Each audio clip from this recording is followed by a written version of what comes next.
My only child stole my entire life from me over pudding at my 70th birthday dinner. If you're still here after that sentence, good. Pull your chair in. You're going to need a strong stomach for what people will do to their own family. And if any of this reminds you of how someone's treating your mum or your gran, you might want to listen all the way through. My name's Eleanor Franklin. I'm 70 now, retired, living, for the moment, in the same 3-bed semi where I raised my son, David. For most of my adult life, I was a head teacher at a secondary school in Yorkshire. The sort of woman teenage boys didn't argue with twice. Before that, as a student, I spent 4 summers as a lifeguard at a camp by a lake. 800 screaming children, lightning storms, panicked parents. I learned how to keep my head when other people lost theirs. People look at me now, gray hair, creaky knee, and they see little old lady. Do you do that? Be honest with me. You see someone in a shop fumbling for their card and decide they must be slow. That's how David and his wife, Jessica, saw me. That's how they got away with what they did, for a while. I married Frank when we were both in our 20s. He was solid and funny and hopeless at DIY. So we learned together with crooked shelves and paint on the skirting boards. We bought this house when David was a baby. Paid the mortgage off over 30-odd years. Every tile, every hedge we planted in the back felt like proof that we'd done it right. 2 working-class kids who'd made a life.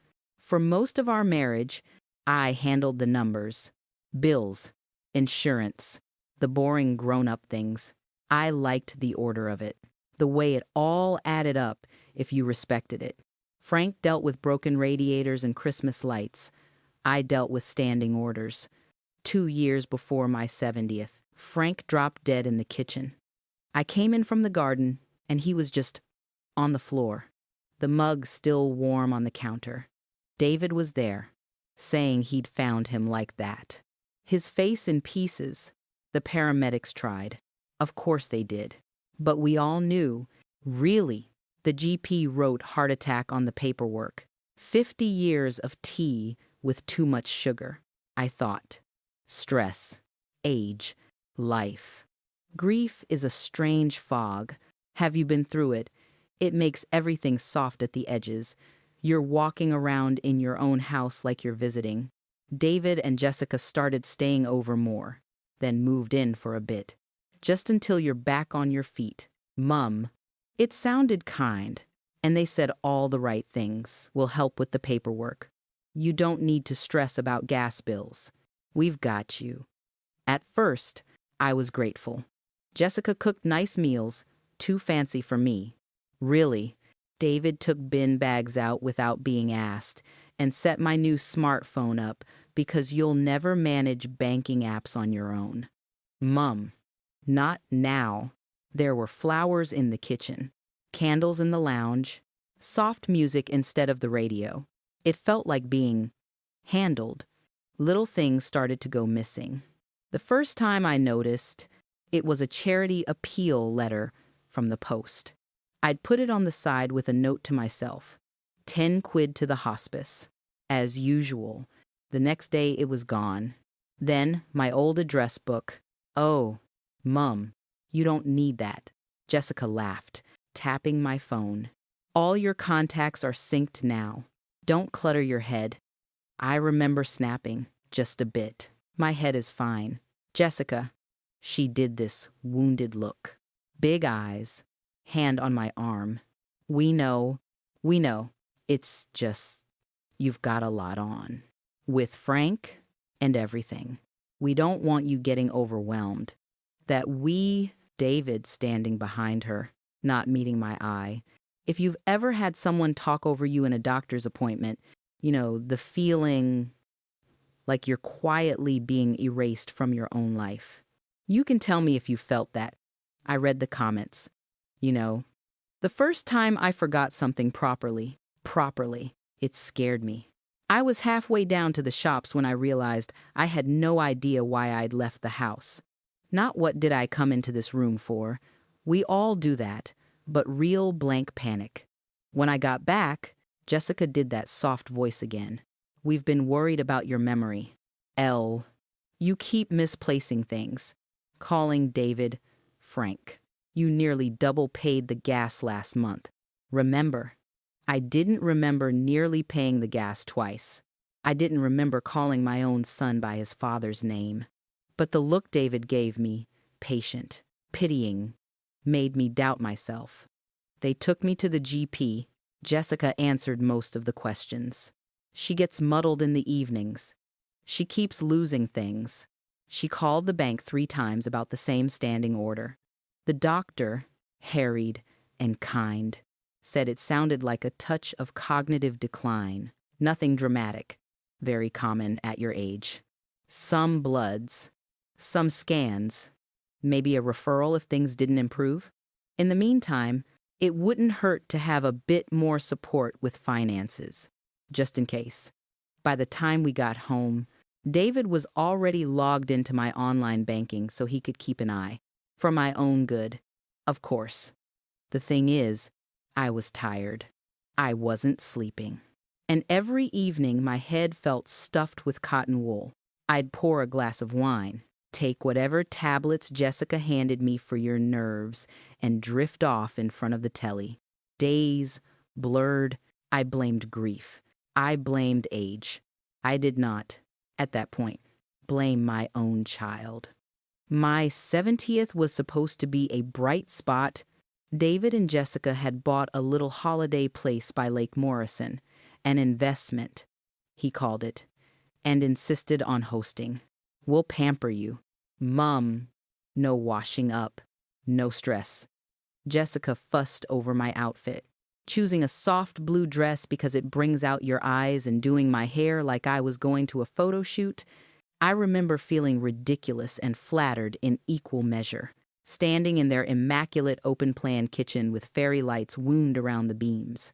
The lake a sheet of silver through the window. The meal itself was lovely. That's the awful part. How normal it all was. Roast beef, good wine, silly stories about David's sixth form disasters. For an evening, it almost felt like my family again. I even made a little speech. I'm grateful. I said that I'm not facing this birthday alone. Thank you both for everything you've done since we lost your dad. Jessica's eyes shone. She reached across the table and squeezed my hand. We love you, Elle. We just want you safe. The pudding plates were still on the table when David cleared his throat and said, "There's one more surprise." He slid an envelope across the wood towards me. It was heavy, the thick cream paper that solicitors use. My stomach dropped before I even opened it. Inside was a copy of a land registry document, our home address, in black and white. Only the name under proprietor was not Eleanor and Frank Franklin. It was Jessica. For a second, I thought I was misreading. Then the room swayed, as if the lake had come inside. I don't understand, I said. My voice sounded thin, like a child's. Jessica did that calm, patronizing smile I'd come to hate. It's all sorted. Elle, you signed the transfer a few weeks ago. Remember, when we went to see Mr. Khan at the solicitor's, we talked about protecting the house in case you needed care. I had a flicker of a memory sitting in a bland office, a document in front of me. Jessica at my elbow murmuring, "Just here. That's it. Good girl." I'd been so tired that day. I'd signed where she pointed. That was just to let you deal with things for me. I protested. My heart was hammering. Power of attorney, not to give you my house. David exhaled sharply, as if he'd been waiting for this. He brought out a folder. I recognized it as one of mine, the Navy one I used to keep school incident reports in. Only inside, instead of detention slips, were bank statements, printouts, and photographs. "Look, Mum," he said, slowly, as if addressing a difficult pupil. We've talked about this. You've made some questionable financial decisions lately. The donations, the checks, the direct debits. Jess has spent hours on the phone trying to sort things. He laid out the pages like evidence. Several large charity donations I didn't remember making. A standing order to some investment fund I'd never heard of. A check, in my handwriting, for £3,000 to cash. I didn't do these, I whispered. But the signatures looked like mine. The messy loop on the F, the way I sometimes forgot the second L in Eleanor if I was rushed. Jessica put an arm round my shoulders. It's not your fault. She cooed. It's your condition. The doctor said this would happen. You've been scammed. L. There are people who prey on the elderly. That's why we had to step in. I felt like I was watching myself from the ceiling, small and bewildered at a table that was suddenly too big. I wanted to shout. To point out that I'd balanced a school budget through 3 governments and 2 funding cuts. I did not hand checks to strangers in car parks. But those foggy evenings came back to me signing this, signing that, trusting Jessica's explanations because my head hurt and bed was calling. Even if I made mistakes, I said, forcing my voice steady. It's my house. Mine and Frank's. You can't just take it. David's jaw tightened. He slid one last document across. The house was at risk because of the debt, he said. If a lender put a charge on it, you could lose everything. This way, Jess can manage it properly. It's still your home. Nothing's changing day to day. It's just legally safer. There were red circles drawn around certain figures, notes in his tidy writing irregular, potential fraud, multiple calls logged. It was a case file, and I was the problem pupil. Why is my name not on it at all, I asked. Why not you? Why only Jessica? For a fraction of a second, something ugly flashed across his face. Then it was gone. Tax reasons, he said, too quickly. And my job. If anything happened with my company, I wouldn't want your home affected. It was so smoothly rehearsed. I almost believed him. Almost. I pushed back my chair. I want my phone. I said, I'm calling Mr. Khan. Right now. Jessica's hand stayed on my shoulder, the fingers tightening just enough to hurt. We've got it safe, she murmured. You kept misplacing it. Remember leaving it in the fridge. In the bathroom. It's confusing for you to have so many devices. We'll handle the calls. I am not confused, I snapped. I am angry. There is a difference. David stood up too. Palms out. Mum, please. You're getting worked up. The stress isn't good for you. We did this to protect you. There was that word again. Protect. As if I were some cracked ornament they were keeping out of harm's way. I went to the sideboard where I normally kept my handbag. The drawer was empty. So was the next one. When I turned back, Jessica was already shaking her head, lips pursed. You were leaving it everywhere, she repeated. We've put all your important things in the safe for now. Bank cards, checkbook, passport. Just till things settle. You said yourself it was a relief not to have to manage everything. I had said that once on a particularly foggy evening when the thought of calling the energy company made me want to cry. I'd curled up on the sofa with one of Jessica's tablets dissolving pleasantly behind my eyes and murmured, It's a relief having you take charge. She'd kissed my forehead like a nurse. Standing in that perfect kitchen, I realized I did not know the code to their safe. I did not have my cards, my phone, my own bloody handbag. The house I'd lived in for 45 years was, on paper, someone else's. If I walked out right then, I had nowhere to go and no way to pay for a hotel. That was the moment it clicked. I wasn't being looked after. I was being managed, contained. I sat back down because there was nothing else to do. Fine, I said quietly. You've made your choice.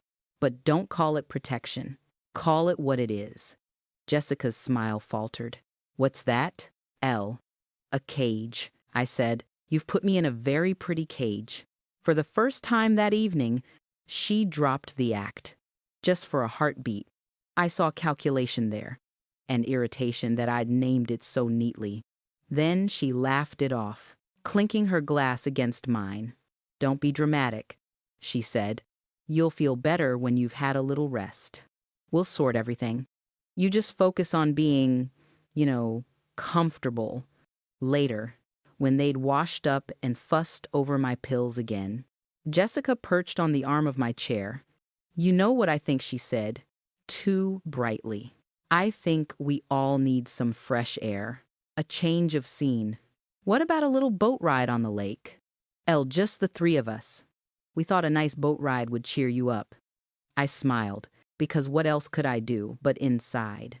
Something small and cold shifted. I had no idea then that they were already planning exactly where they wanted my body to sink. The night they suggested the boat ride, I didn't sleep at all. I lay in that guest bed listening to the lake slap against the shore and wondering if my own son had just quietly stolen my life. You remember that line about the nice boat ride to cheer you up? I want you to hold on to it now. Because by the time we reach the lake, you'll see it for what it really was.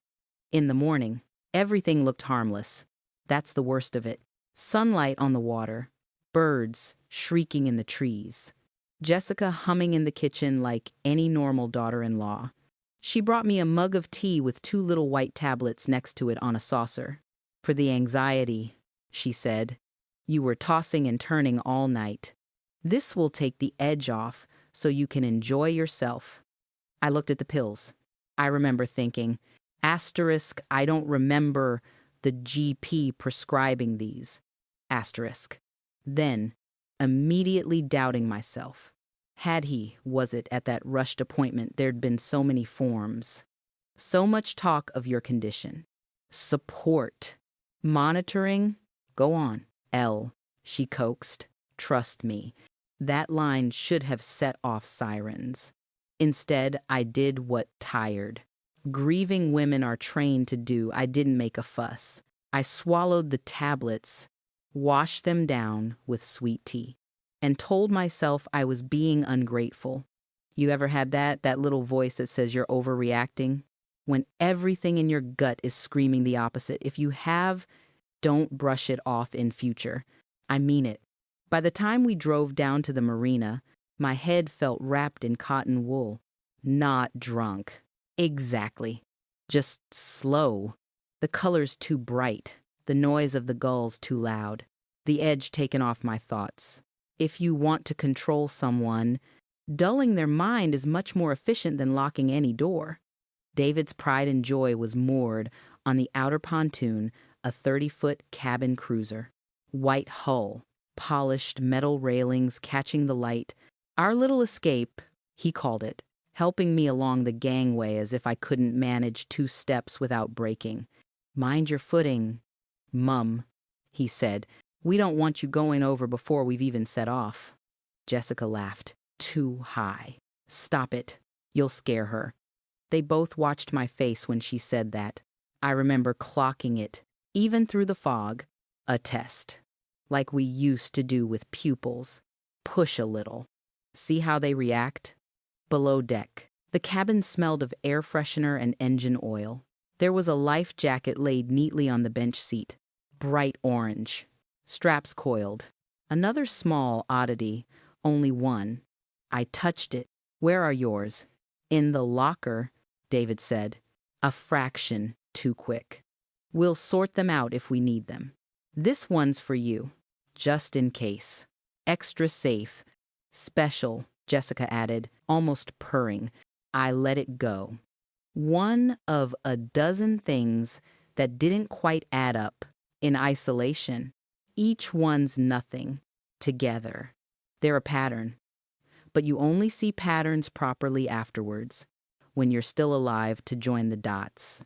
We motored out across Lake Morrison, the shore shrinking to a green smudge behind us. Wind tugged at my hair, for a moment, despite myself. I enjoyed the bite of cold air on my face. I've always loved water. It felt like mine. Once, Jessica sat beside me on the stern, her hand light on my arm.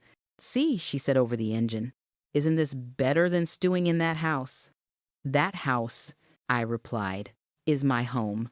She smiled, but it didn't reach her eyes. "Of course it is."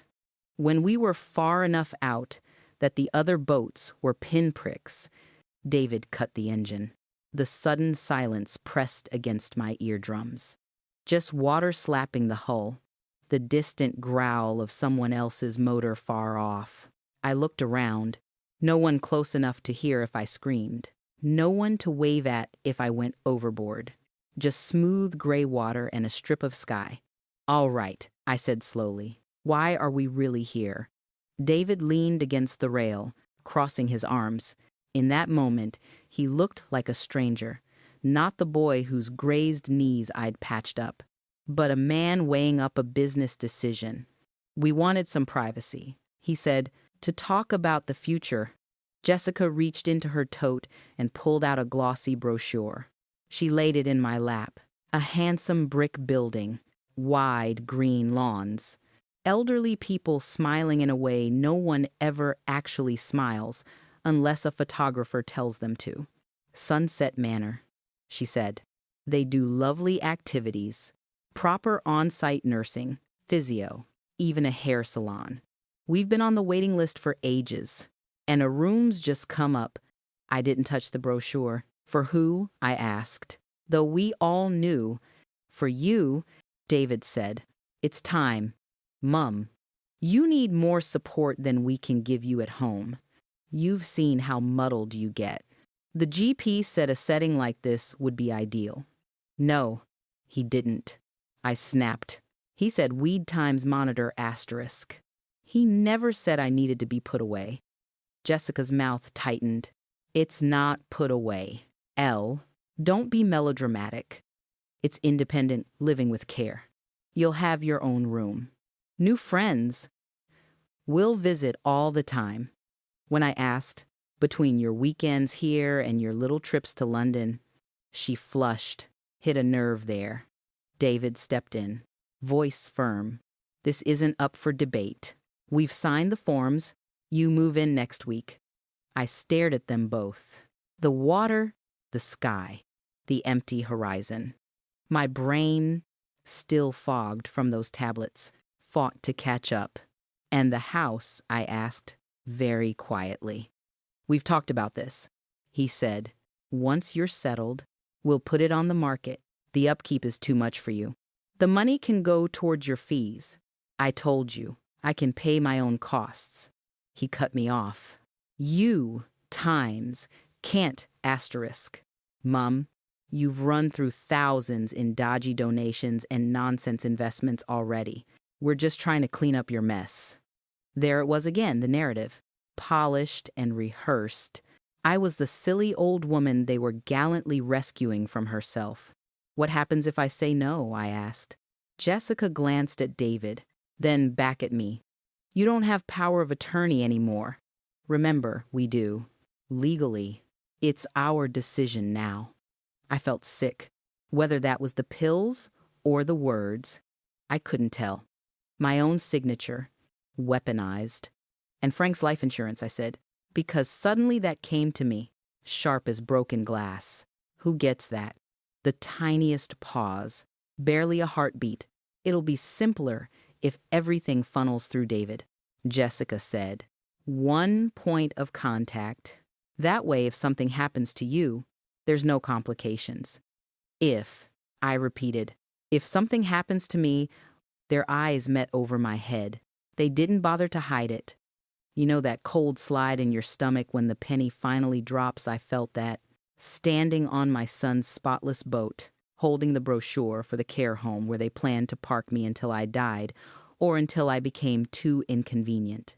"Why here?" I said. "Why this conversation in the middle of a lake?"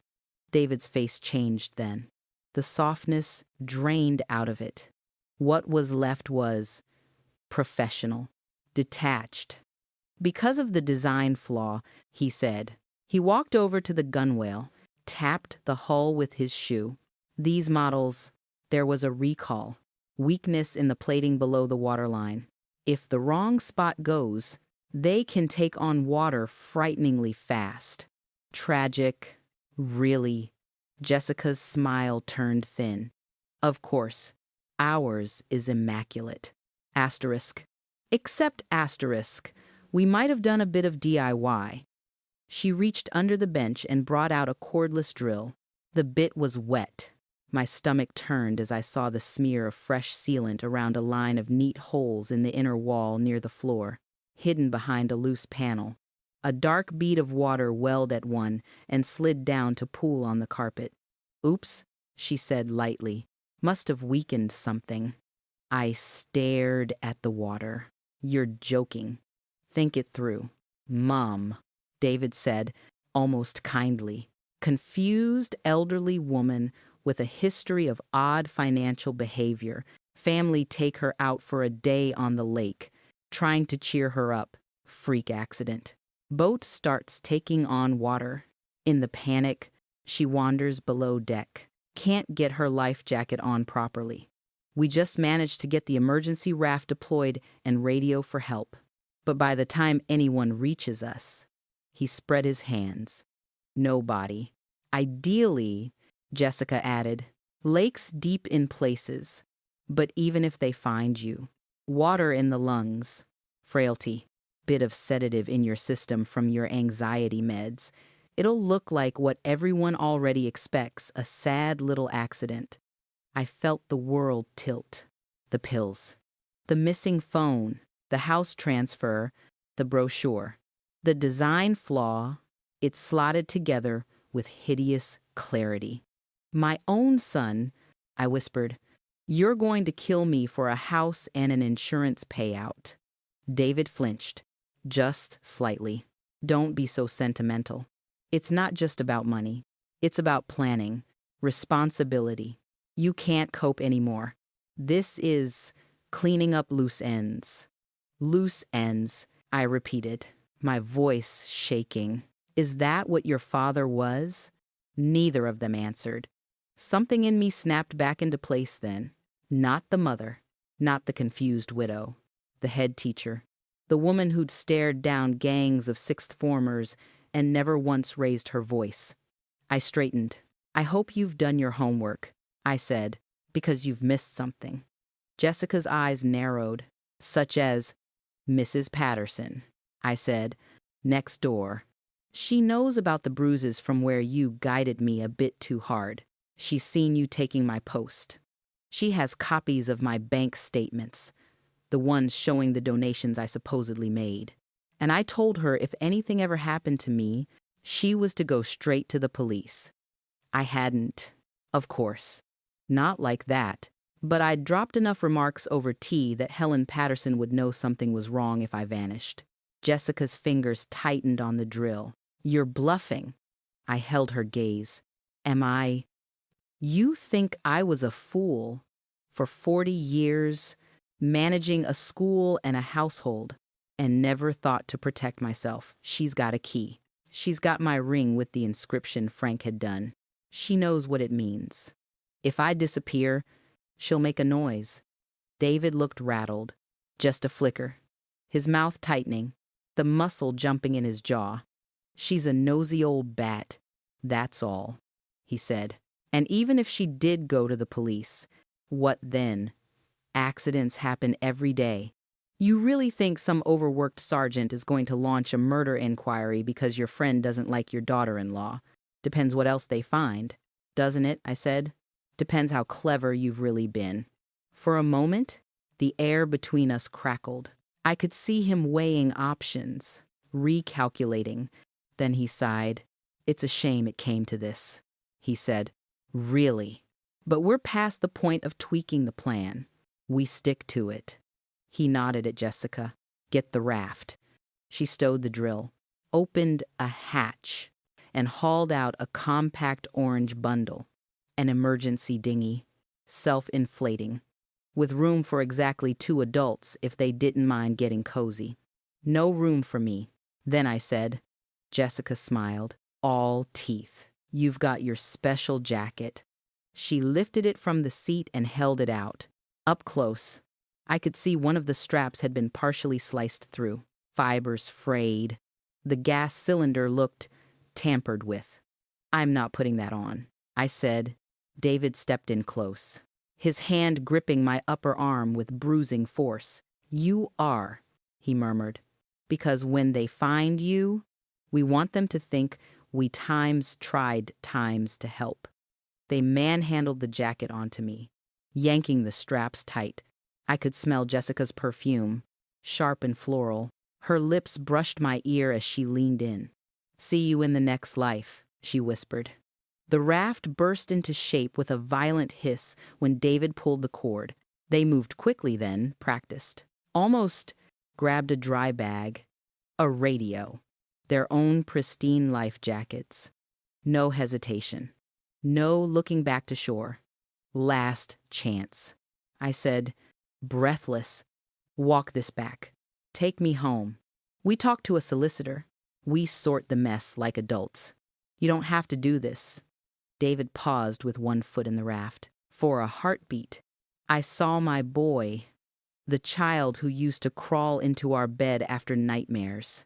Then he hardened. It's already done, Mum, he said. You just haven't sunk yet. They shoved off. The raft bobbed away, the gap between us widening with each second. Jessica started the little outboard motor at the back, and they turned, heading not for shore, but at an angle, enough to be nearby witnesses. Not so close they could be expected to save me. The cabin cruiser rocked as their wake hit. Another bead of water rolled in through the drilled holes, joining the small, dark pool at my feet. The boat gave a subtle, unmistakable lurch. For a moment, I let myself feel it fully, the terror, the betrayal, the sheer lunacy of standing alone on a sabotaged boat in the middle of a cold lake while the two people who should have protected me rowed away to rehearse their tears. Then something else rose up under it. Not panic. Not yet. Something older and harder. The woman on the poolside chair, whistle in hand, watching for the child about to go under. The head teacher with a crisis plan already half written in her head before anyone else had clocked there was a crisis. Water seeped across the carpet and into my shoes. The life jacket scratched at my neck, out beyond the bow. The raft grew smaller, and that was when I saw it, a black rectangle skidding along the sloping cabin floor with each tilt of the boat, bumping against the leg of the table. David's phone. They'd been so careful, so organized.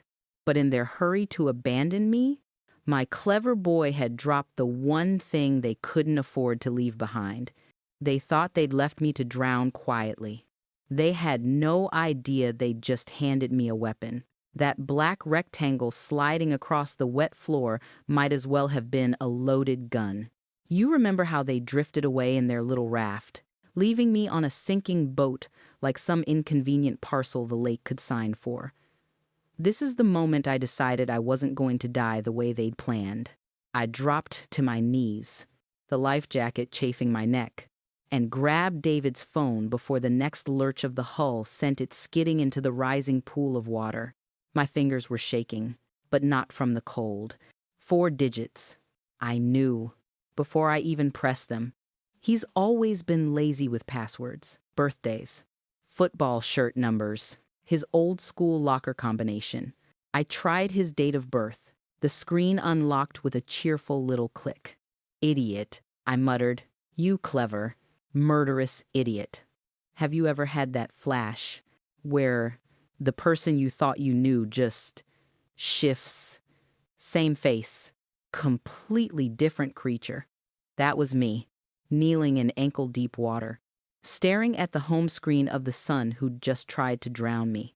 First things first, I stabbed 999 and hit call. Emergency.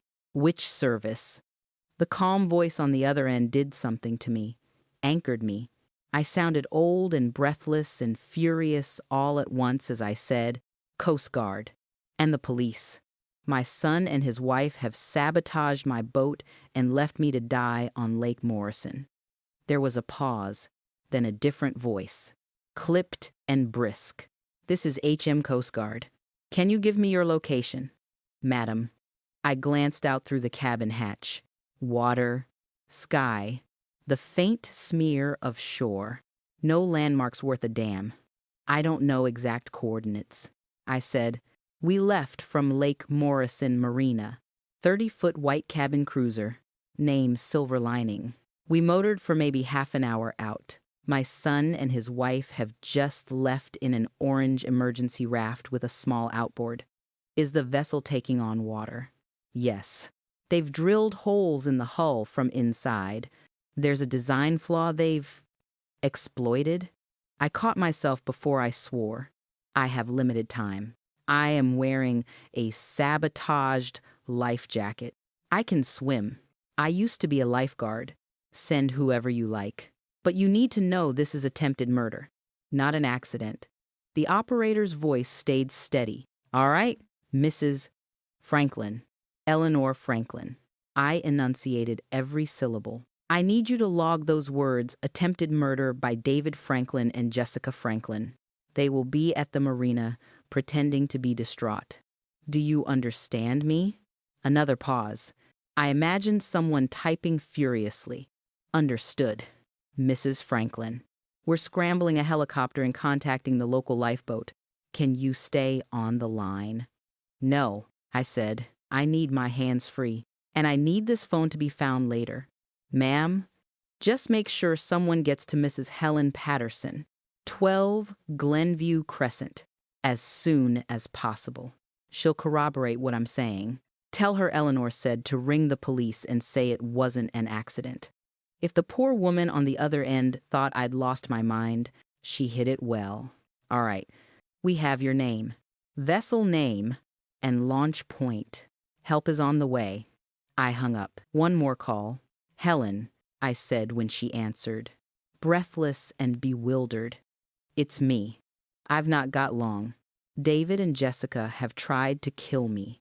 There was a clatter, like she dropped something. Eleanor, what are you talking about?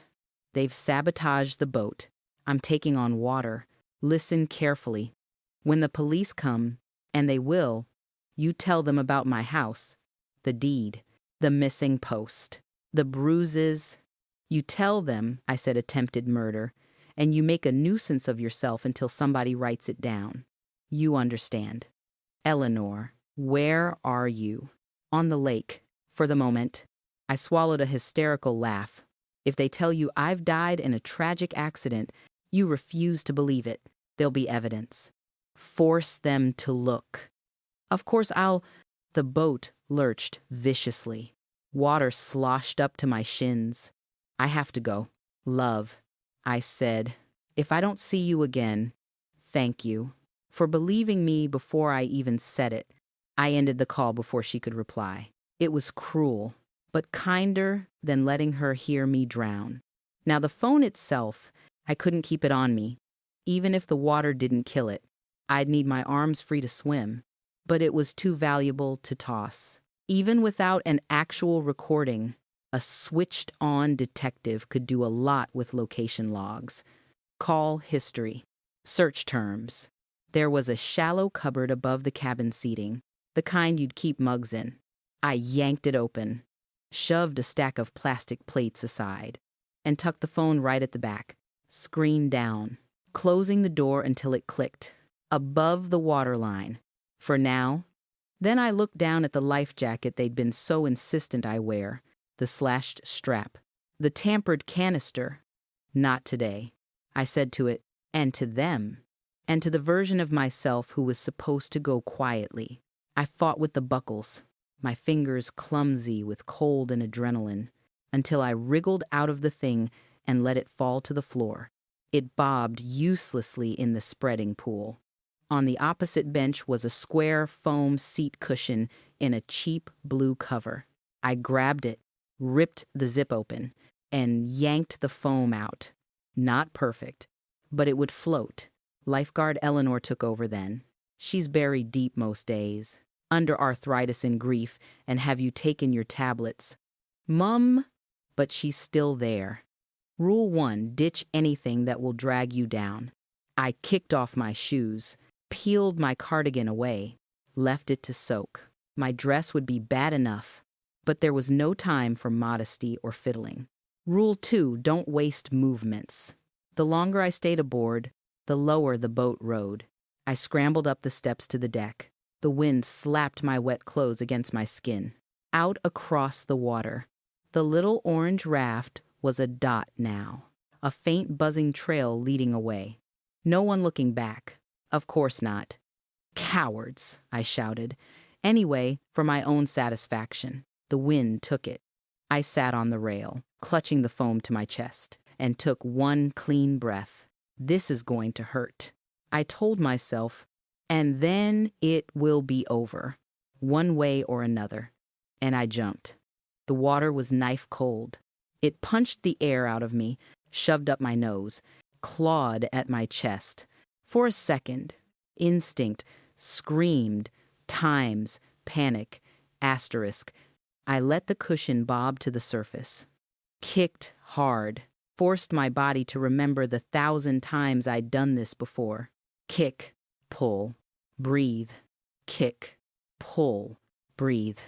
When my head broke the surface, the boat already looked lower in the water. Silver lining, sinking with depressing symbolism. I hooked my arms over the cushion and turned myself towards where I knew the marina must be, even if I couldn't see it yet. You might be wondering why I didn't just cling to the boat, wait to be plucked off like in the films. 2 reasons. 1, if it went under properly, it could drag me with it. 2, I needed the first sight the rescuers had of me to be somewhere public, somewhere with witnesses. I'd be damned if my story started and ended in an incident report no one read. Time stretches in cold water. My muscles burned. Then numbed, I counted strokes in my head like I used to do at camp. 50. Breathe. 50. Breathe. Somewhere between one set of 50 and the next. A distant thrum threaded through the wind. Helicopter. I craned my neck. A yellow speck moved across the sky, growing, the chop of its blades slapping the lake. Closer to shore than to me. Good. I angled myself towards it, every kick sending little needles of fire through my thighs. By the time the RNLI lifeboat reached me, bright orange against the gray, my fingers were barely holding onto the foam. A man in a dry suit leaned over the side, grabbed the back of my dress, and hauled. Got you. Love, he grunted. Let's get you out of this freezer. Eh. I lay on the deck, shivering uncontrollably, wrapped instantly in a silver foil blanket that crackled like crisps. Someone pressed an oxygen mask to my face. Voices swirled. Elderly female, conscious and talking. Possible hypothermia. Police want her taken straight to the marina. I tore the mask away. No hospital. I croaked. Not yet. Take me where my son is. The crew exchanged a look. We've been asked to bring you in to the marina, one of them said carefully. The police are waiting. Good, I said. My teeth chattered around the word. But my mind was clearer than it had been in months. Then let's not keep them.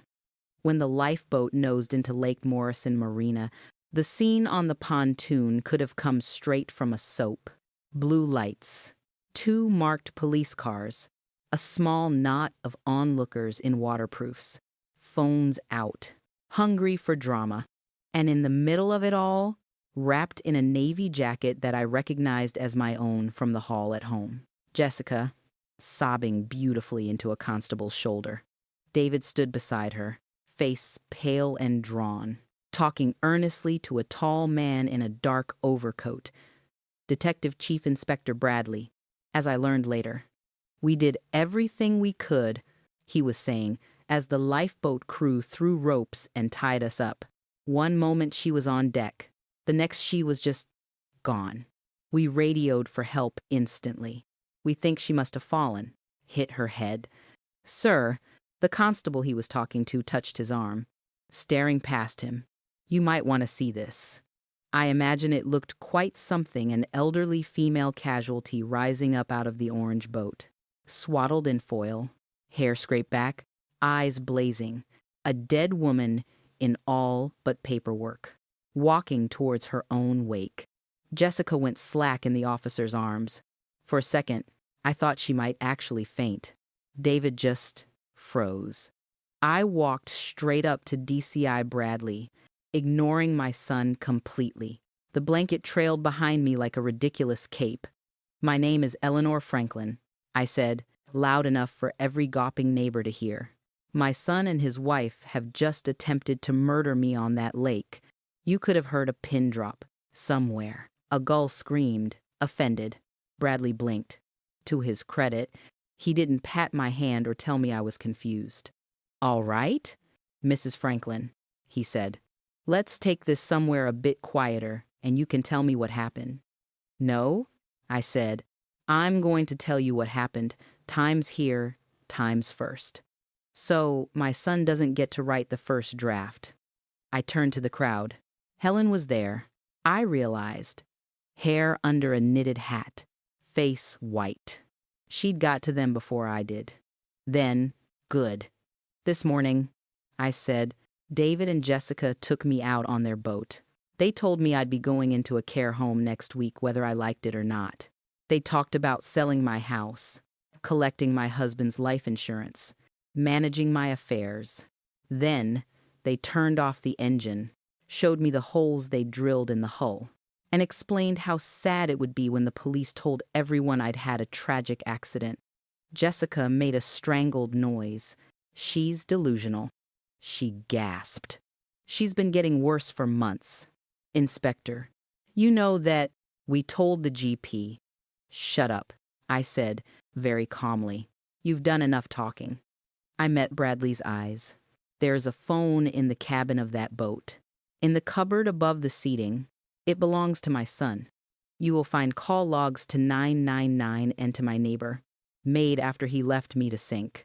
You will also find that I know exactly where they weakened the hull and where they tampered with my life jacket. If you still want to call it an accident after that, that's on your conscience, not mine. Now, Times got his attention. He jerked his chin at another officer. Secure that vessel, he said. Get scenes of crime down there now. And no one goes near that cupboard until they've had a look.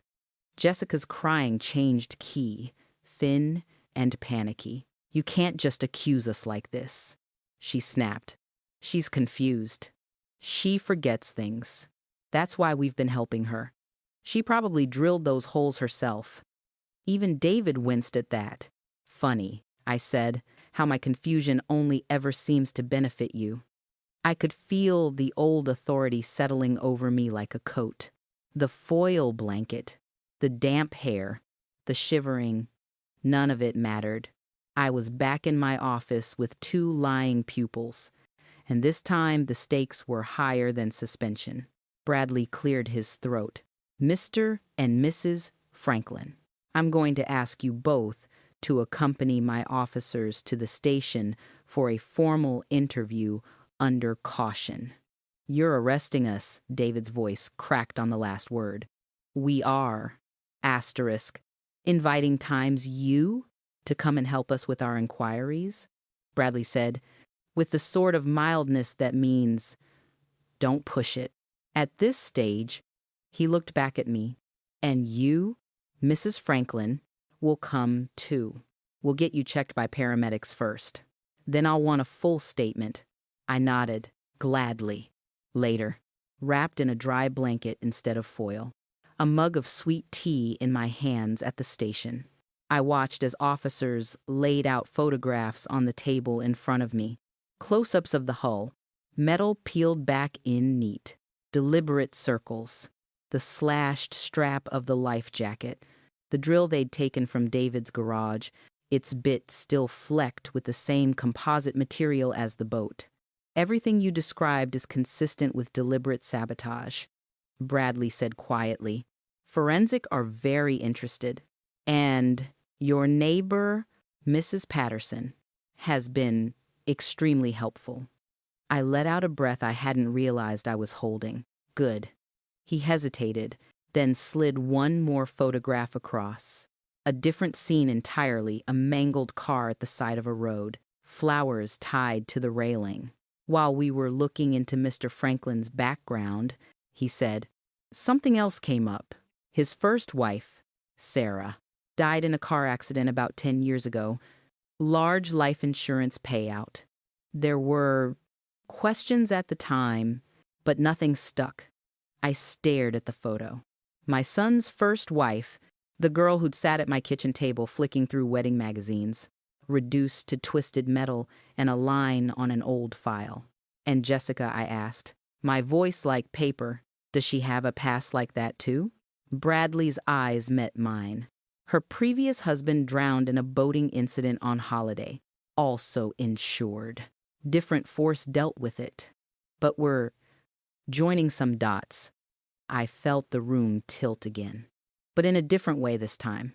Not the dizziness of betrayal, but the vertigo of realizing the whole was deeper than I'd thought.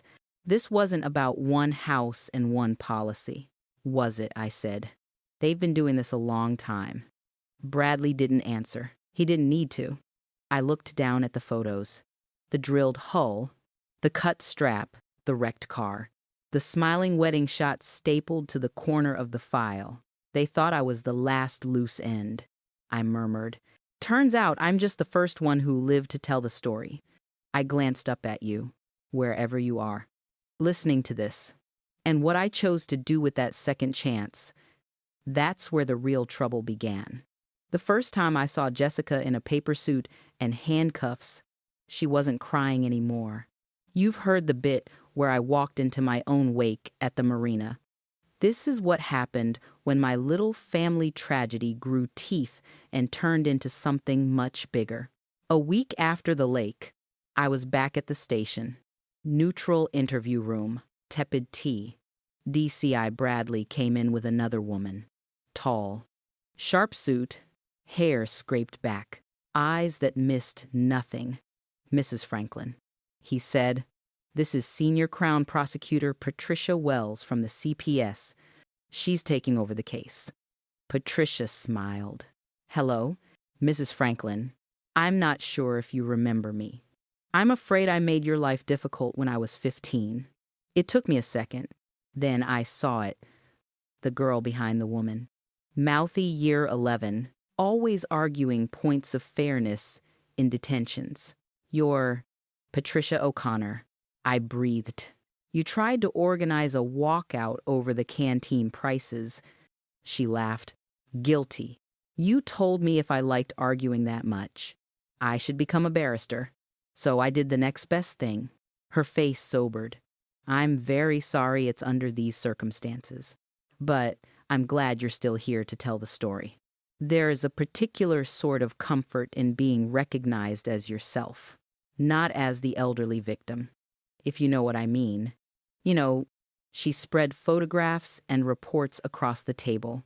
We've been busy, she said. Your son and daughter-in-law are being interviewed under caution. Forensics have been over the boat and the garage, and we've been looking at their finances.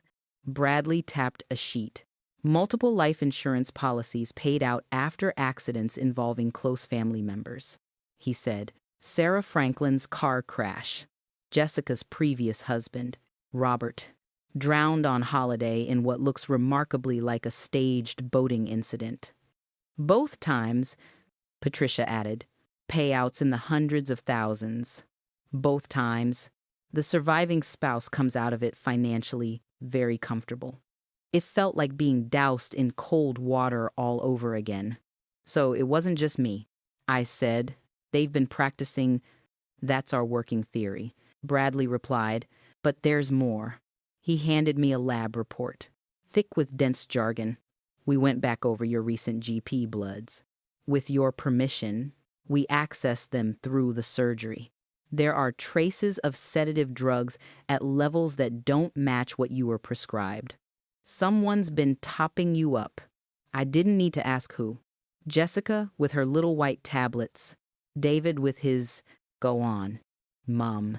It'll help you sleep. For how long, I asked? Patricia's mouth tightened. At least 6 months. Possibly longer. But the older tests weren't stored. And as for your husband, she hesitated. The GP signed off a heart attack based on age and context.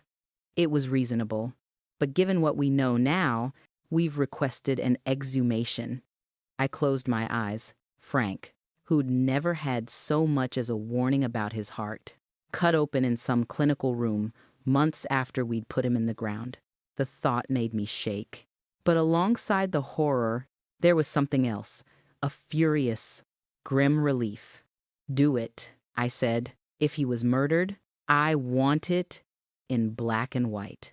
Patricia nodded once. I thought you'd say that.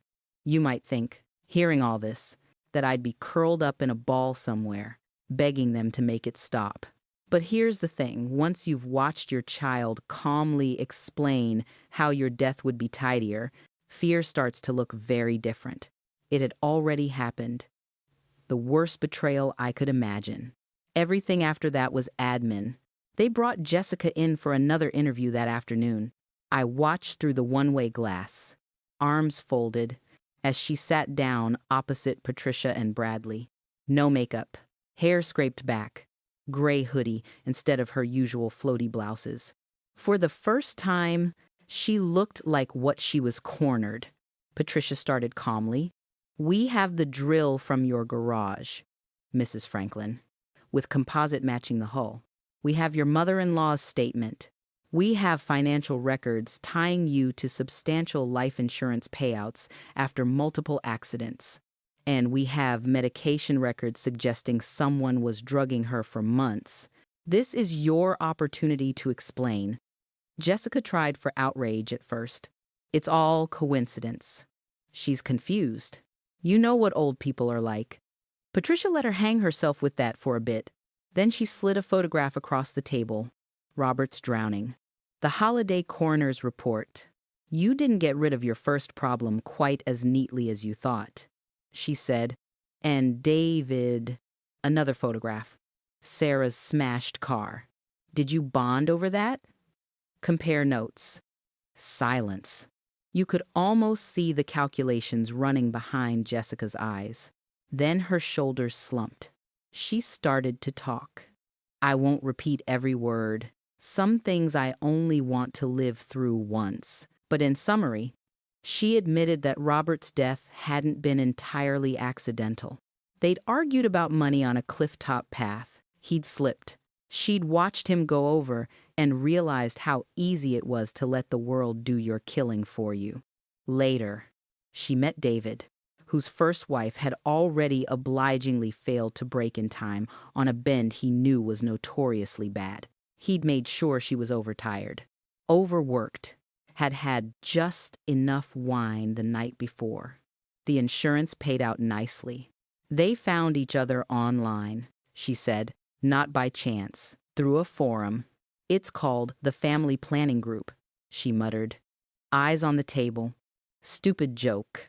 It's for people who've dealt with difficult relatives, spouses, parents, adult children, people who are draining you financially. Emotionally, they help you plan safely.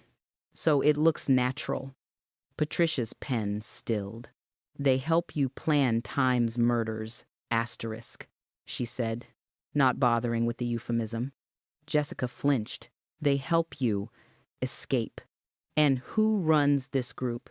She hesitated. He calls himself Morrison on there. Thomas Morrison. He vets people, gives them reading lists, connects them with others in the same region if he thinks they're ready.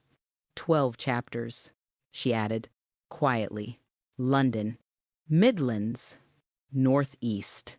Northwest. Wales. Scotland. A few abroad. Hundreds of members. I remember feeling physically sick. Hundreds. Not one greedy son and his awful wife, but an organized club of them, sharing tips like recipes. Patricia glanced towards the glass. I held her gaze and nodded. Keep going. Did Morrison advise on Eleanor, she asked. Jessica licked her lips. Indirectly, there was a thread about elders. Ideas on making them seem confused so no one questions anything. He sent us documents on certain drugs and how they affect memory. A list of design flaws in various cars and boats. Case studies. And where are those documents now? Storage unit, she said. David keeps everything. He likes files. Of course he does. I thought bitterly. He grew up in a house where paperwork mattered. Trust a murderer to borrow the worst bits of your personality. That evening, Bradley took me and Mrs. Patterson, sturdy, furious Helen in her best coat, to the edge of an industrial estate where row after row of metal shutters gleamed under sodium lights. Unit 47, he said, rented in David Franklin's name. When they rolled it up, the smell hit me first dust. Motor oil, that faint plastic tang of document boxes, row after row of them, all neatly labeled in David's hand. On the left, past operations, names, dates, policy numbers. On the right, future in tidy capitals. Bradley's team moved methodically, photographing, bagging, trying not to disturb the order. I stood in the mouth of the unit, the metal floor cold through my shoes, and watched my son's private little universe of death unfold. One box held files on me, bank statements, copies of GP letters, notes on my daily routines. On the front, in blue pen E, Franklin, estate value, vulnerabilities. Inside, I found a printout of an email to Jessica. Subject line, Mom. She'd written, asterisk. She keeps going on about wanting to leave money to charity and some cousins' kids. If we don't move soon, there won't be much left. David had replied times, that's what planning is for. Stop thinking like a daughter-in-law and start thinking like a shareholder. Shareholder. That was what I'd been reduced to, an inconvenient asset on his balance sheet. In another box, labeled targets, local, I saw a familiar name, Mrs. H. Patterson, Helen, I said softly, lifting the folder. Inside were photographs of her coming and going from her bungalow, printouts of land registry entries, notes on her grandson's visits. You were next. Her face went gray. Then she straightened, jaw clenched. Well, she said, voice crisp. He's in for a bloody shock. Isn't he? Do you see how this works? Once you spot one pattern, you start seeing all the others. I don't say that to scare you, but I do want you to look twice at anything that feels off in your own life. Drop it in the comments if you've got a story like that. Sometimes putting it into words is the first step towards changing it. Bradley's team found the laptop in a locked metal cabinet at the back. It took their tech people all of 20 minutes to bypass David's idiot password. On the screen, a bland gray forum, usernames, dates, threads, elder restructuring, spousal exit strategies, accident best practice, clinical as a textbook. Only the diagrams were lives. At the top of one thread, pinned a post from admin Morrison. Asterisk, remember, this is about efficiency, not emotion. They will call you monsters. Let them. Monsters survive. Hours later, back at the station, Patricia laid a printed screenshot of that line in front of me.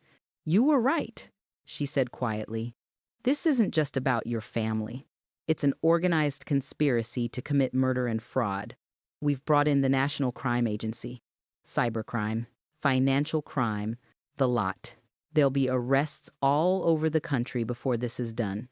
I stared at the words until they blurred. Monsters survive. He thinks he's clever, I said. He thinks he's safe because he's never laid a hand on anyone himself. Patricia nodded. Men like that often do. 2 days after they seized the laptop, my son's phone, the one they'd fished from the cupboard on the boat, pinged in an evidence bag. A text came through, bright and cheery on the little screen. From T.M. Asterisk, heard the operation on the lake didn't go as planned. Impressed, your asset swam for it. Most don't. I'd like to meet her. Same pier as usual. Friday, 9 p.m. No excuses. Bradley showed it to me in his office. We believe that's Thomas Morrison. He said, from what we've pulled so far, he's based near London, but he travels.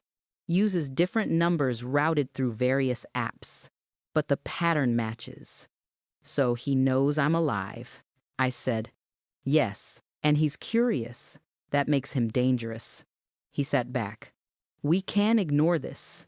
Use what we've got to hit the people we can see and hope he makes a mistake later. Or we use me as bait. I finished. Patricia, perched on the edge of the desk, frowned. Eleanor, no. I said, let's not dance around it. He's calling a meeting because he wants to assess the damage. He expects my son to bring me, frightened and malleable, so he can decide whether to tidy me up himself. He thinks I'm a loose end. I say we show him what happens when a loose end wraps round your throat. They both stared at me. You've been through enough. Patricia said finally, we can't ask you to do that. You're not asking. I replied, I'm offering. I know his type. I've dealt with playground tyrants and middle management bullies and governors who thought they could talk over me because they had nicer watches. He's just that, with a body count, and he underestimates older women. That's his mistake. I leaned forward. You said yourself, this goes beyond my case. If you arrest him at a motorway service station in 6 months, how many more people die in the meantime? If you use this meeting with him relaxed in his natural environment, how many files do you get? How many names? Bradley rubbed a hand over his face. We'd have armed officers, surveillance. You'd be wired, wearing body armor. The pier would be flooded with our people. Good, I said. Then let's invite the monster out for a stroll. So that is how. On a cold Friday night, I found myself walking along pier 19 inches, a borrowed coat with a Kevlar panel stitched invisibly into the lining, a wire taped between my shoulder blades, and a tiny earpiece whispering calm orders in my ear.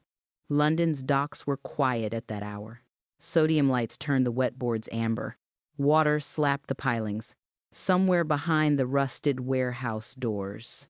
Men and women from the Met's firearms unit and the NCA were tucked into shadows, fingers on triggers, hearts beating a fraction faster than usual. Keep moving. Eleanor, Bradley's voice murmured in my ear. He was in a control van a street away. He'll be watching your approach.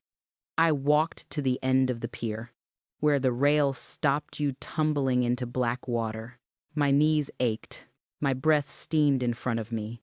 For a moment, I thought of Frank's hand on mine at Whitby when we were young, leaning over a different railing, laughing at the cold.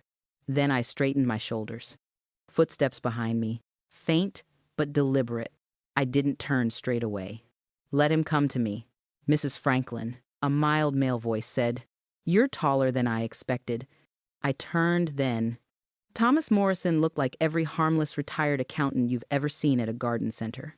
Cardigan, sensible shoes, glasses he didn't quite need.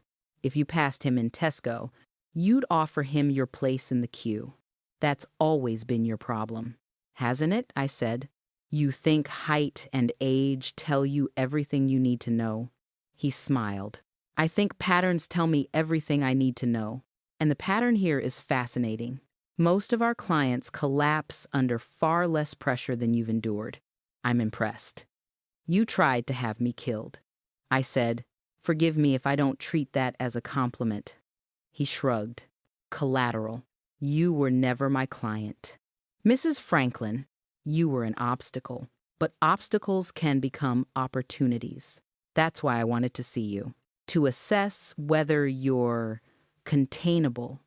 Somewhere off to my left, on a rooftop, a red dot winked against the metal rail, then vanished as someone shifted. Morrison followed my glance and chuckled. "Don't bother looking," he said. "He's very good. One squeeze, and this whole moral crusade of yours ends with a tidy splash. No trial, no speeches, just another elderly woman in the wrong place at the wrong time." He took a step closer, his voice dropping. "So here's my question. Eleanor, how many strangers are you prepared to let die so you can feel like a hero? And how many of your friends are you prepared to see hurt when we decide you've become too troublesome?" I looked at him, at the place where I knew a rifle somewhere in the darkness was trained not just on me, but on him. My heart was hammering, but my voice, when it came, was steady. "You've underestimated one thing, Mr. Morrison," I said softly, "tonight. You're not the only one who brought a gun." And as I said the prearranged phrase, the one that would send half the dock exploding into light and noise, I remember thinking that this, right here, was the moment I stopped simply surviving and started hunting back. The pier exploded into daylight as if someone had torn the night in half. "You remember I told you I said that one line? Asterisk, you're not the only one who brought a gun. Asterisk, and that it was our signal."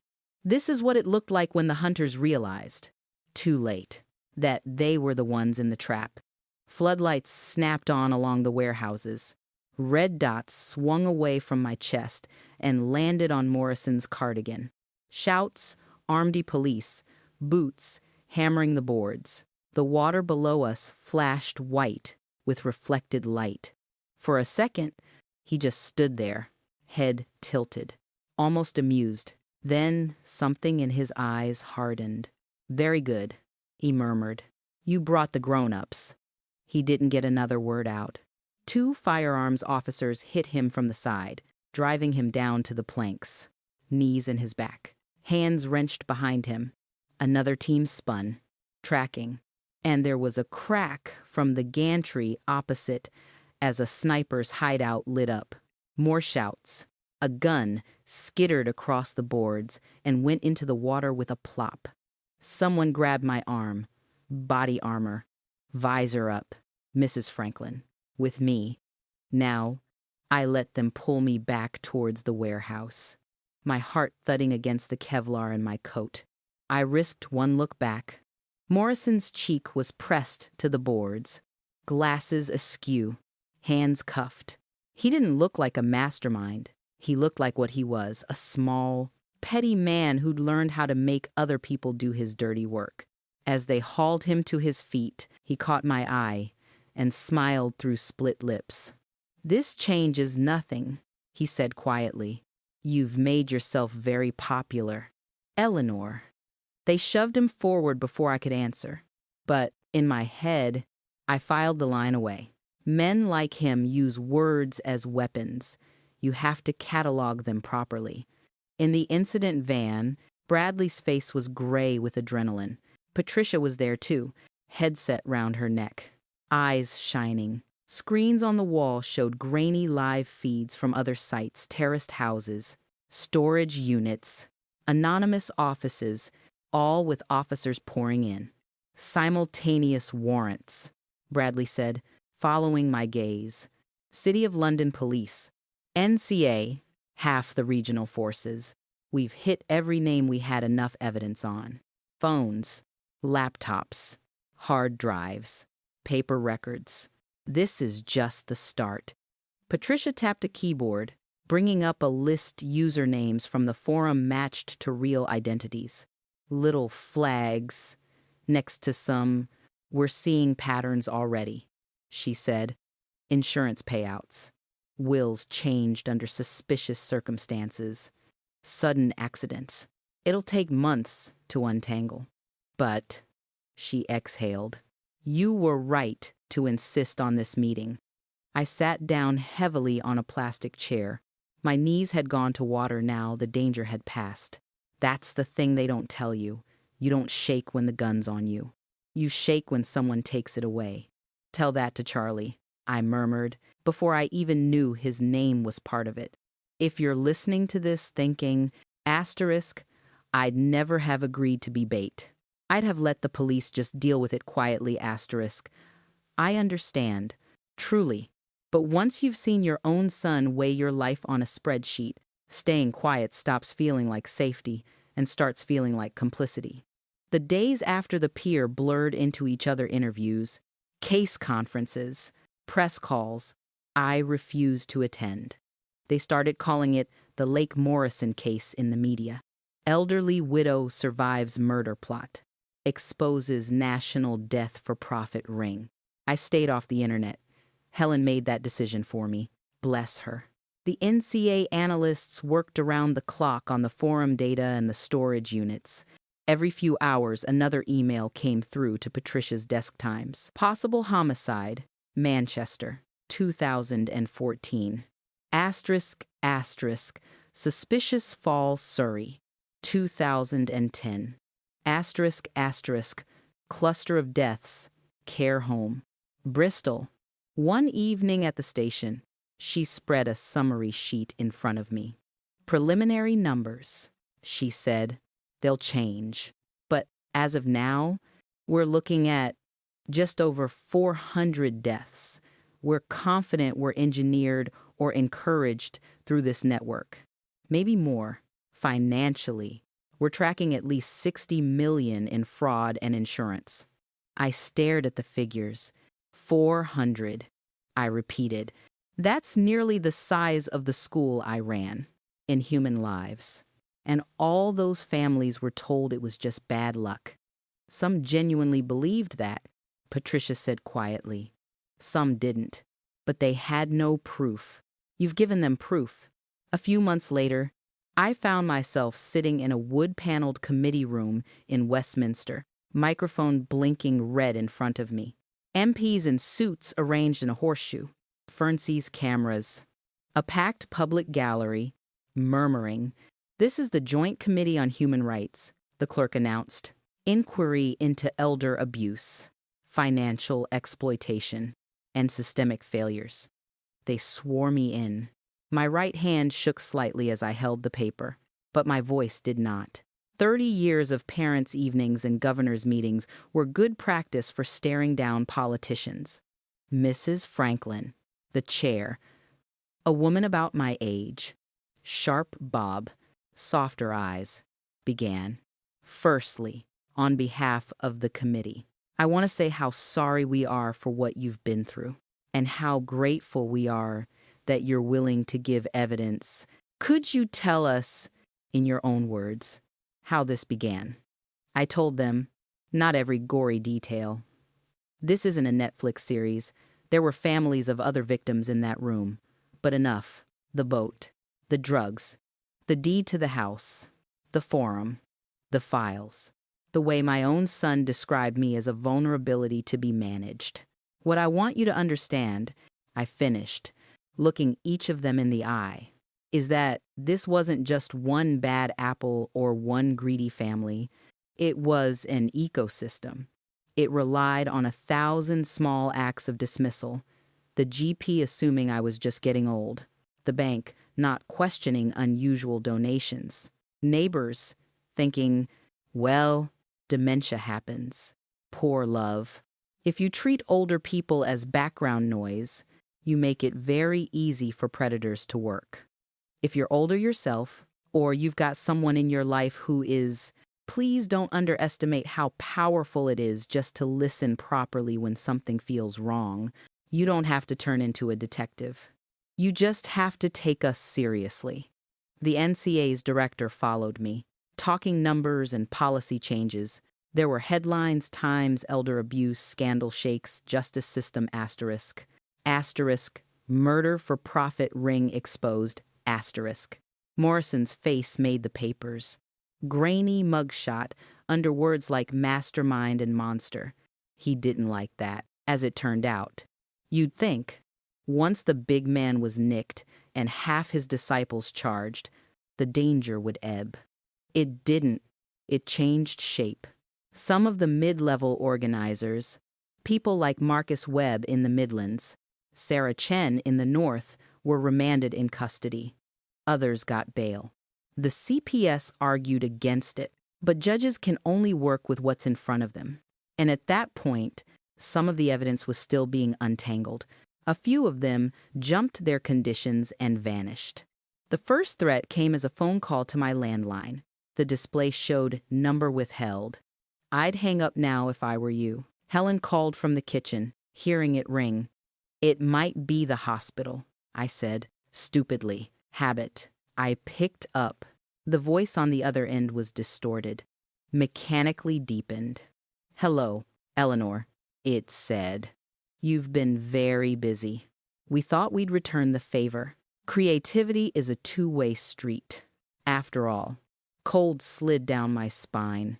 Who is this? Oh, names don't matter. The voice cooed. Think of us as legacy staff. You've shut down the main branch, but there are still a few franchises left. You like saving people, good. Let's see how many you can save when you don't know where we'll hit. The line went dead. We gave the recording to the police. Of course, digital forensics, telecoms, the works. They traced it to some bouncing web of VoIP services, then lost it. Whoever it was had learned from Morrison. Then someone dumped my entire life online. Bank details. Out of date. Thank God. But still. Old medical letters. Photos taken through my windows. A diagram of my usual walk to the shops. Times scribbled at the side. Posted on some vile corner of the web with a caption times, free target. High emotional value. You're going into protection. Bradley said, jaw tight. New address. Security. The works. We can't leave you here. I'm not leaving my house, I said. They've taken enough from me. It's not safe. It wasn't safe the moment they drilled those holes in the boat. I snapped. Safety is gone. What I have now is purpose. You want me to stop pushing on this because a handful of cockroaches are scuttling round the edges? No. He swore under his breath. Patricia, on the speakerphone, was quieter. At least let us install alarms. Cameras. Panic buttons. She said. Fine, I said. Wire the place like a bank vault, but I'm not running. The retaliation, when it came, didn't target me directly. It went for someone they thought would hurt me more. Helen's grandson, Charlie, was 14 then, gangly, perpetually hungry. Glued to his phone like every teenager I've ever known. He'd come to see me as a sort of extra nan, raiding my biscuit tin, rolling his eyes at his grandmother's fussing. One Tuesday, 2 men in suits and laminated badges turned up at Helen's door while Charlie was home sick with a cold. They said they were from Children's Services. Concern about truancy, they said. Best if he came with them for a chat. They were very reassuring. Professional. They had a car with a Magnetic Council logo on the side. By the time Helen got back from the shops, the neighbors told her social workers had taken Charlie away. You've never heard screaming until you've heard a grandmother realize her boy is gone. The police did their best. ANPR cameras. Fake number plates. The council car turned out to be hired with forged documents. CCTV footage gave us 2 blurry faces. Ball caps pulled low. It's them. Helen sobbed in my kitchen, hands shaking so badly she couldn't hold the mug I'd made her. They're punishing you through him. I never should have picked up that phone when you called from the boat. I should have told them I didn't know anything. Don't you dare, I said fiercely. This is not on you. This is on them. And on me. I stirred the nest. I own my part in that. Later, lying awake, listening to every car that went past as if it might be coming for me next, I realized Morrison was right about one thing monsters survive. They adapt. You cut off the head, the limbs keep twitching. The next time I saw him, he was in a glass box. They'd moved him to a Category A prison while he awaited trial, the kind with thick walls and multiple fences. I went with Patricia and an NCA officer called Lewis. We sat in a soulless video conference room. His end was similar, only with a sharper echo. When the screen flickered on, he looked almost pleased. "Eleanor," he said, "you're becoming quite the celebrity. I've had letters. You've had a lot of files seized, too," I replied. "Some of your friends are not enjoying the attention." He shrugged. "We always assumed a percentage would fall. Cost of doing business." "This isn't a business anymore," Patricia cut in. "It's a criminal enterprise facing hundreds of charges. Conspiracy to murder, to defraud, to pervert the course of justice. You will die in prison.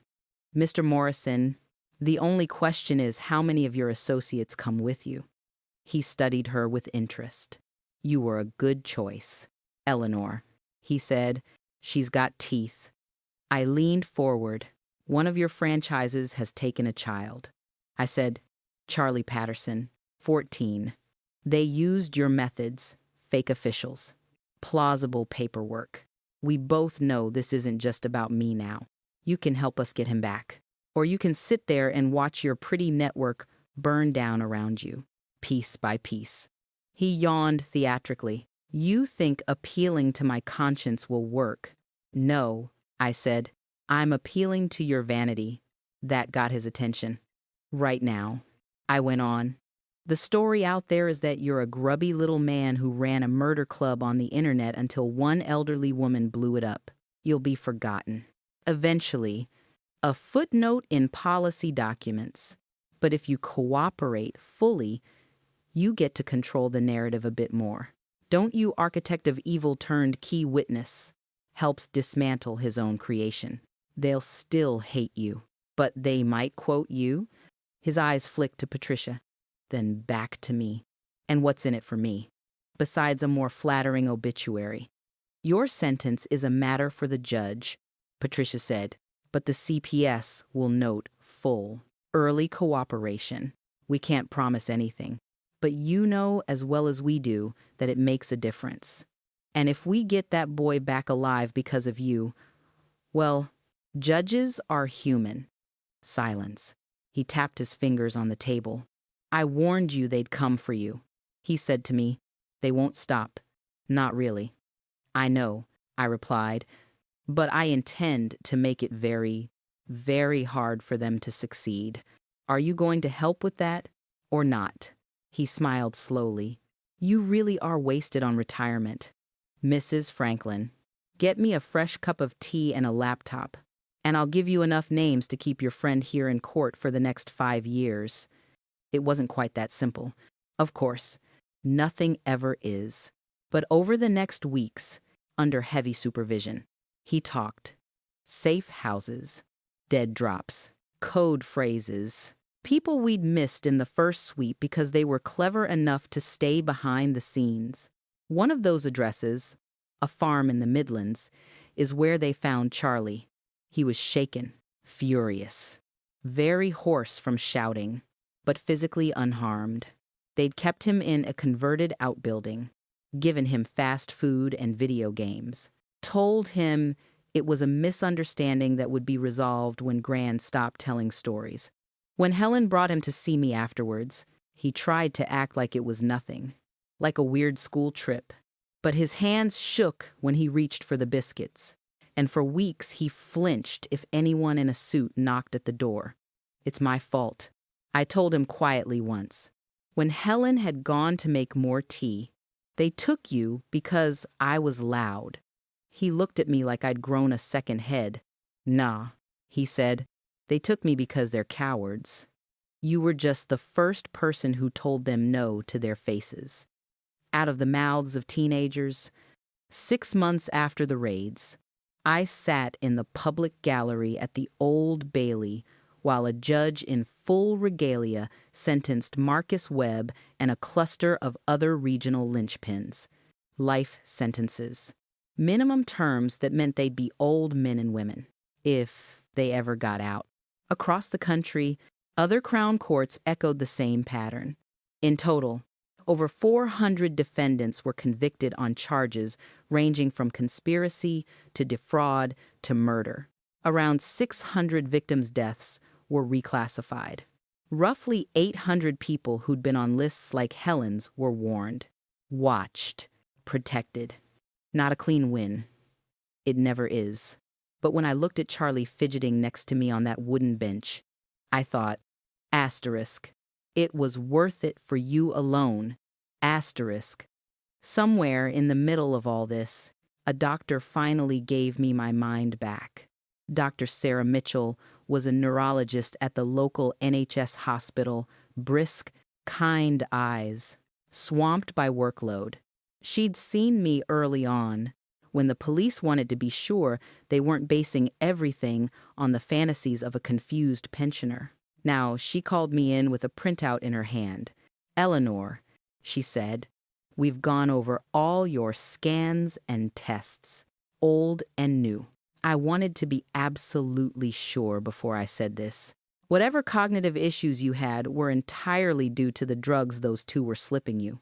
There is no sign of dementia. Your brain is, frankly, in better nick than half my clinic.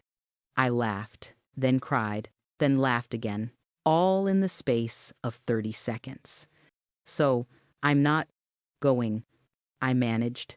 "You're aging like everyone else," she said. "You'll still put your keys in the fridge sometimes. But that's life, not disease. You were never the thing they said you were. If you've ever been told you're losing your mind, and then someone hands it back to you with an apology, you'll understand why I floated out of that hospital lighter than any sedative had ever made me feel. With the criminal cases grinding on and my name now legally cleared of any confusion, practical things followed. The deed transfer to Jessica was declared void as a transaction made under undue influence and fraud. My pension and Frank's insurance were unfrozen. Compensation for the attempted murder came later, though I would happily have done without the experience. I stood in my own hallway one evening, the familiar scrapes on the paintwork from years of school bags and shopping, and thought times you tried to bury me. And here I am, still dusting the skirting boards. I could have stopped there, licked my wounds, traveled a bit, if my knee behaved. But once you've seen how big a problem is, looking away feels like betrayal. So I set up a foundation. We called it the Frank and Eleanor Foundation for Elder Protection. Bit of a mouthful, but I insisted on his name being first. Without him, without the love we built in this house, none of this would have been worth fighting for. We started small, a phone line, some outreach talks at community centers, a website explaining power of attorney in plain English. Then we partnered with a couple of existing charities. Patricia sat on the advisory board when she could. Dr. Mitchell lent her name to our materials on Is It Dementia? Or something else. My story became a sort of case study. Clips of my committee testimony ended up on daytime telly, then on TikTok and YouTube with dramatic music slapped over them. Someone made a silly little animation of me jumping off the sinking boat. The kids loved it. If that's how they find me, fine. If a daft video makes one person think twice about handing their PIN over because the nice man from the bank rang, that's a win. And David. He's in prison. That's as much detail as I'm going to give. He had his day in court, his counsel, his chance to explain why killing wives and mothers was, in his words, a rational response to financial stress. The jury took about as long as you'd expect. A few months into his sentence, Patricia came round with an envelope. "He's written to you," she said. "I'm obliged to pass it on, if you want it." My name was on the front in his small, careful handwriting. The same hand that used to spell out Mum in wobbly blue crayon. For a second, my throat closed. Some part of me, the part that still remembers his weight as a baby, wanted to open it. to look for some scrap of the boy I'd loved. Then I thought of the storage unit. Franklin. Vulnerabilities. I thought of the boat, the pills, the way he'd called me a loose end. I tore the letter in two without opening it, then tore it again, and again, until it was confetti on my kitchen table. Patricia watched, saying nothing. Some people don't get to explain themselves to me anymore, I said, brushing the pieces into the bin. He made his choices. I'm making mine. And that, more than any court sentence, felt like revenge. Not the shouty, throw a drink kind you see on reality TV. The quiet kind, where you deny someone the power to crawl back inside your head. The last scene I'll leave you with is not a courtroom or a pier or a police station. It's my dining table. Helen and Charlie sit opposite me. Plates heaped with proper Sunday roast. There's a photo of Frank on the sideboard, watching over us like always. The house smells of gravy and rosemary and the faint tang of the good red wine I've finally cracked open. To Frank, I say, raising my glass. To all the ones we lost, and to the ones we stopped in time, they echo it, glasses clinking. Later, when the plates are scraped clean and Charlie's sprawled on the sofa half asleep, I stand at the window and look out at my little street. Lights in other houses. Shadows moving. Ordinary lives I'll never know anything about. I was supposed to be dead at 70. I say quietly to Frank, to you, to whoever's listening. Instead, I started a war. I turn back to the room, to the laptop on my table, to the stack of emails from strangers asking for help because their daughter's suddenly insisting on helping with the finances, or their uncle's new girlfriend doesn't like visitors. If you've stayed with me this far, I add, do one thing for me. Listen properly to the older people in your life. Ask awkward questions. And if something feels wrong, don't be polite about it. I'm not done yet. And if I can start all this at my age, imagine what you could do.